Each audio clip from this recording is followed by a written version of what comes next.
We are talking to State Senator Bruce Tarr. Bruce, it's never been more important to shop locally, and you are going to tell us about two tools for shopping locally. Well, absolutely, Heather, and I'm delighted to be able to talk to you about this because we've seen during the pandemic just how important it is to support our local network of businesses, whether they're supplying us with food or whether they're supplying us with other things that we need. They are really enduring a difficult time, and we need to make sure that we support them as much as we can. And one of the things that we've all learned to do, I think, a lot more during the pandemic is make use of our computer resources and our electronic literacy.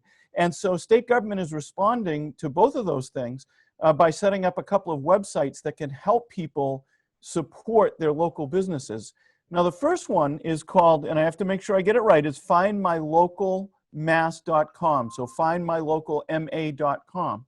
And that is a website that will take you to a page that you can select by region where you'd like to go, and then direct you to local businesses that can help you find whatever it is that you're looking to find. And it's a whole range of things. And it's a great resource for Massachusetts businesses.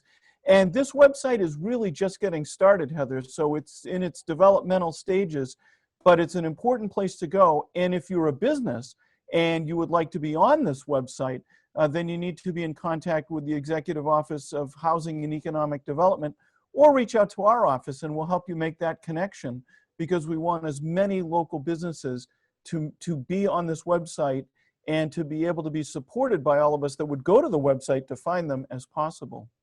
Exactly. And people from the North Shore can go to north of Boston and find a bunch of links there. And if you want to be one of those links, they should contact your office, right?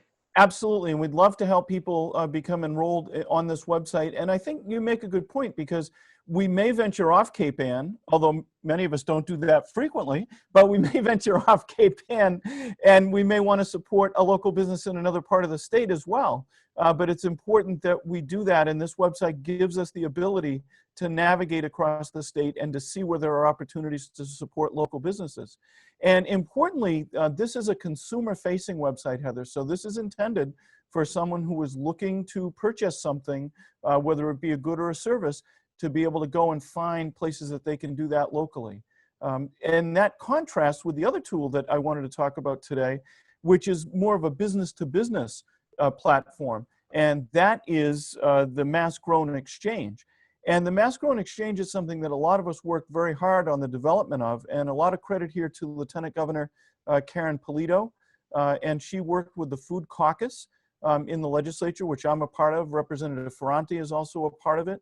And we've been looking for ways to be able to support our food systems.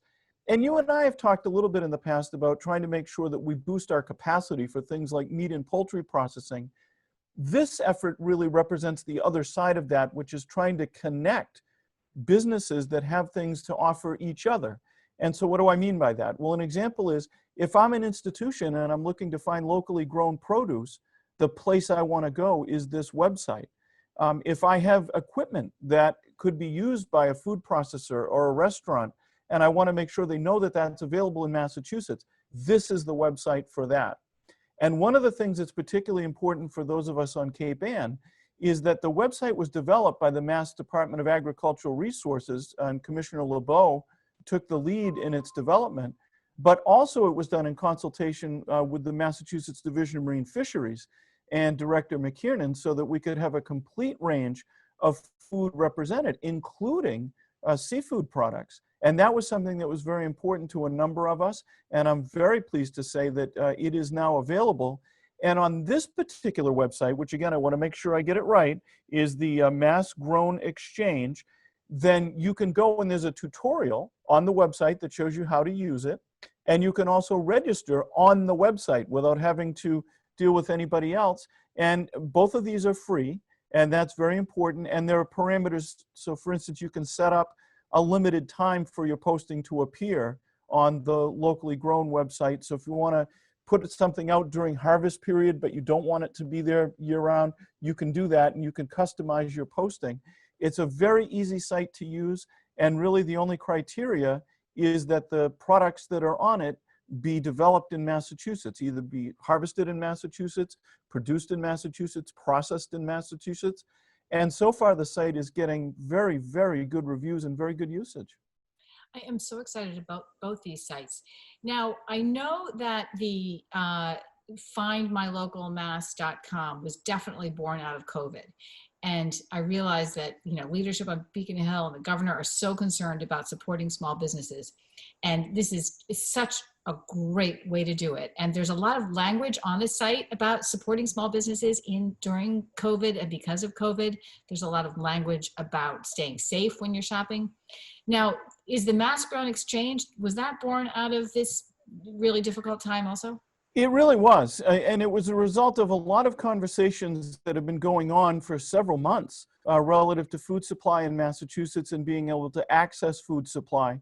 Now, I wouldn't say that the idea hadn't been discussed prior to the outbreak of COVID-19, but it certainly gained a lot of momentum and it gained critical mass with COVID-19 because we began to recognize with the disruption of food supply chains just how important it was to have that local network of food products.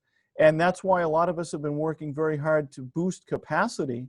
And in fact, there have been grants that have been distributed. There's about $36 million total in grant funding that's been made available by the Baker-Polito administration. And only some of that has been distributed. It's been going out in rounds. And we just had the second round announced, and we're going into the third round to be able to provide resources, whether that means a business needs storage for a product that's been harvested, or whether it needs processing equipment, or whether it needs computer inventory equipment. Whatever those things are, the idea is to support our food network, and that is a result of what's been happening with COVID-19. Okay, so very quickly, that $36 million, which you're saying is being distributed gradually, how would a beekeeper or a fisherman apply for that money?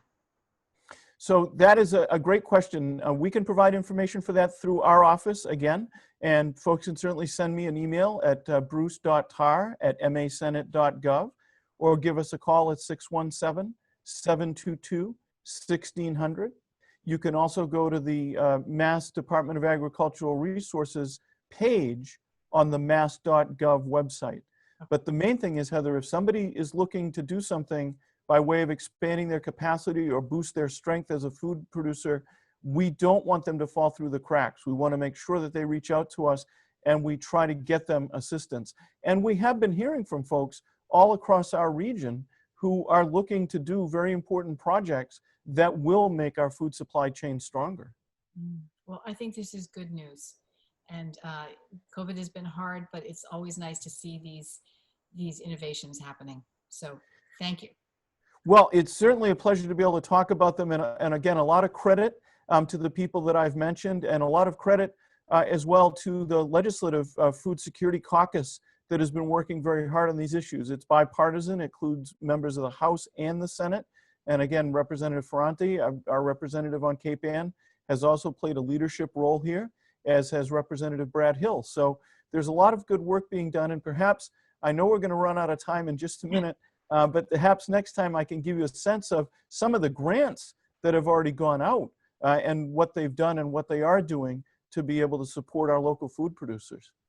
Okay, let's talk about the Food Security Caucus next time. Yes. All right, unless something else comes up. But of course. Thank you for your time today. Thank you, Heather. It's always a pleasure, and appreciate everything 1623 does to keep us all connected to each other. Thank you so much. Talk soon. Thank you.